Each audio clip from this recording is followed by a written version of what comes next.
Normal life में भी देखो कि हर व्यक्ति का अपना एक मेंटल, इमोशनल, इंटेलेक्चुअल स्टेटस है और वो उसी ढंग से एट्यून्ड होता है। आप दोस्ती भी नहीं बना सकते हैं जो उससे एट्यूनमेंट में ना हो, ना दूसरे आपसे बना पाएंगे। आप एक खास मेंटल फ्रेम में हैं, आपका परसेप्शन, आपका सोचना समझना सब आपका एक अलग ढंग का है। तो जो लोग उसके रिद्म में होंगे या उस फ्रिक्वेंसी में होंगे वही लोग आपके संपर्क में आएंगे, आपका दायरा वैसा ही होगा। तो समाज में भी हम मल्टीपल दायरों में चलते हैं, बहुत सारे सर्कल्स हैं। तो वो सर्कल्स भी जनरली आसानी से ब्रेक नहीं होते अगर हम देखें, और वो ब्रेक तभी होते हैं जब हम कुछ ट्रांसफॉर्मेशन लाते हैं अपने अंदर, मेंटल, इमोशनल, इंटेलेक्चुअल, स्पिरिचुअल, किसी भी लेवल पर। तो जो स्पिरिट से एट्यूनमेंट है वो भी वैसे, स्पिरिट का सीधा सा मतलब या डिसएम्बॉडीड बीइंग का सीधा सा मतलब है जिसके पास फिजिकल बॉडी नहीं रही। Simply that is not something very mysterious, बस उसके पास फिजिकल बॉडी नहीं रही। बाकी तो सब यही है, जो हम लोग हैं वही सब वो लोग हैं। तो वहाँ भी उतने ही कैटेगराइजेशन रहेंगे, उतने ही एट्यूनमेंट रहेंगे। तो जैसा व्यक्ति होगा उसी तरह का एट्यूनमेंट होगा। ऐसा संभव ही नहीं हो पाएगा। अब जैसे मान लो बहुत ही हाईली स्पिरिचुअली इवॉल्व लोग हैं, तो उनके साथ एट्यून करने के लिए उसी स्तर के आसपास कहीं होना पड़ेगा, या उतनी क्वेस्ट, उतनी प्यास, ऑनेस्टी से, जेन्युइननेस से होनी पड़ेगी। क्योंकि आसपास के स्तर की बात तो चलो बड़ी हो गई, कहेंगे तो बड़ी रेयर बात हो गई, लेकिन इनोसेंट क्वेस्ट तो भी आप एट्यून्ड हो जाएंगे।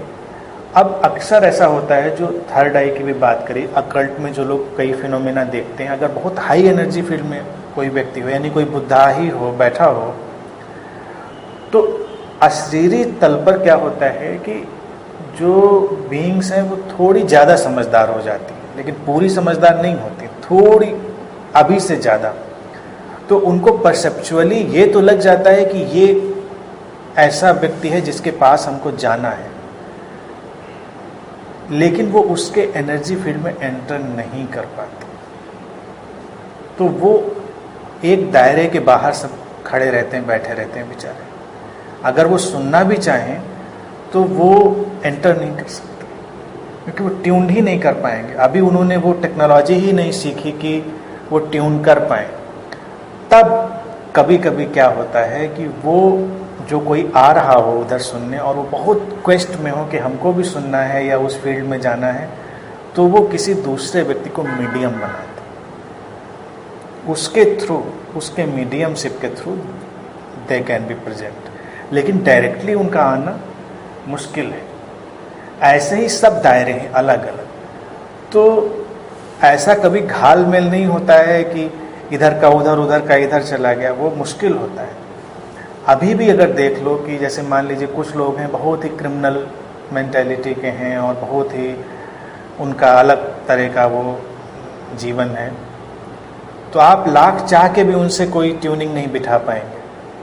और आपकी एक अलग लाइफ स्टाइल हो गई है, पायस्ड, अवेयर, कॉन्शियस, और वो लोग चाहें तो वो लाख कोशिश करके आपसे ट्यूनिंग नहीं बिठा पाएंगे। आएंगे, थोड़ा बैठेंगे, देखेंगे, फिर चले जाएंगे, कहेंगे कुछ समझ में नहीं पड़ती बात समझ में आती होगी लेकिन वो एनर्जी की ट्यूनिंग नहीं होती। तो उस लेवल पे चूँकि एनर्जी बॉडी ज़्यादा एक्टिव होती है तो उनको समझ में तो बहुत आता है। अभी तो हमारी कंडीशनिंग ज़्यादा होती है, लेकिन वो कम्युनिकेशन उतना पॉसिबल होता नहीं। तो ये उलझन होती है। नेगेटिव में भी बहुत सारी चीज़ें ऐसी ही होती, इसीलिए कई बार जो नेगेटिव चीज़ों के लिए मना किया जाता है उसका बहुत नैतिक मामला नहीं होता है। जैसे कहा जाए थोड़ा संयम रखो, थोड़ा अपना एंगर, लस्ट और सब चीज़ों पे, क्योंकि कभी कभी मान लो हम ऐसे एटमॉस्फेयर में हैं जहाँ पर उस तरह की बीइंग्स बहुत प्रेजेंट हैं और हमने थोड़ा सा स्टिमुलेट किया और उनको लगा कि ये हमारी वाली चीज़ हो रही है, जिसकी डिज़ायर उनको है, तो वो उसके साथ ट्यून करके उस चीज़ को और बढ़ा सकते हैं। तो बहुत बार लोग कुछ ऐसा कर जाते हैं जो करने के बाद उनको लगता है ये हम तो नहीं करना चाह रहे थे, बस हमसे हो गया ऐसा। यानी गुस्सा करना चाह रहे थे और थोड़ा सा उन्होंने किया लेकिन कुछ बहुत ज़्यादा कर गए, जितना वो नहीं करना चाहते थे, या उल्टा सीधा बोलना शुरू किया उन्होंने कहीं और फिर वो ज़्यादा ही उल्टा सीधा बोल गए। बाद में सोचते हैं कि मैं ऐसा तो नहीं चाहता था, मैं शुरू उन्होंने किया लेकिन फिर वो ट्यून्ड हो गए, फिर उनका नियंत्रण नहीं रहा। तो बहुत सारा जितना भी प्लेन है सब, और लोअर जितनी टेंडेंसीज हैं उसमें तो ज़्यादा चांसेज है। हायर टेंडेंसीज में ट्यूनिंग थोड़ी मुश्किल होती है, लेकिन लोअर टेंडेंसीज में तो बहुत आसान है और वो ज़्यादा अवेलेबल भी होती हैं वैसी एनर्जीज।